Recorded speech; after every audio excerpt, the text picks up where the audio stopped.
Mbola kafalinantrano ndray tompoko lasy tompoko vavy no hitsidena ny tokantranonao amin'izao alahady fahenina amby roapolo ny volana janoary taona roapolo sy roa arivo izao.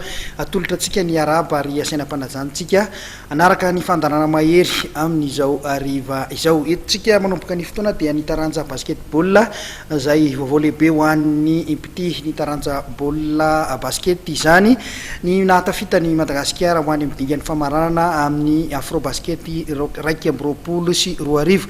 Nandritra ny lalao savaranana dia nandresy inefatra tamin'ireo lalao efatra ny ekipam-pirenena Malagasy tamin'ity taranja basketball ity.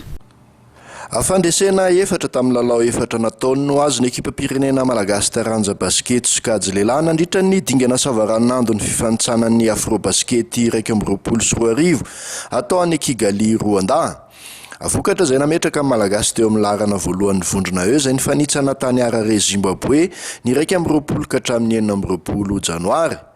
Marihana fa nifanitsana tamin'ny lalao mandroso sy miverina atao anatin'ity vondrona eo ity Madagasikara, Zambia ary Zimbabwe papetrano.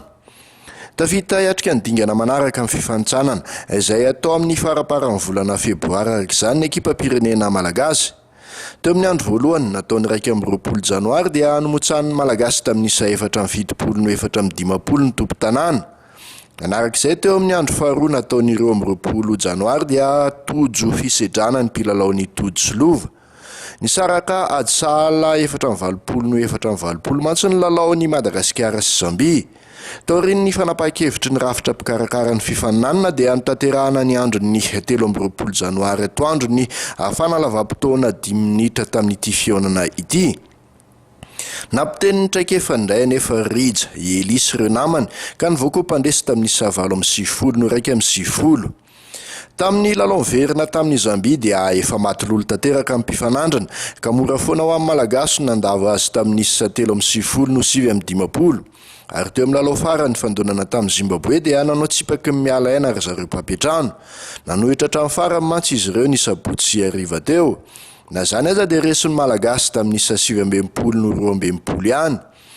Azo lazaina tsara araka izany ny zava-bitan'ny ekipam-pirenena Malagasy tany Zimbabwe iny. Mbola mijanona ho dingana ihany anefa izany fa ny fatongavana ny Kigali amin'ny dingan'ny famaranan'ny Afrobasket raiky amby roapolo sy roa arivo no tanjona.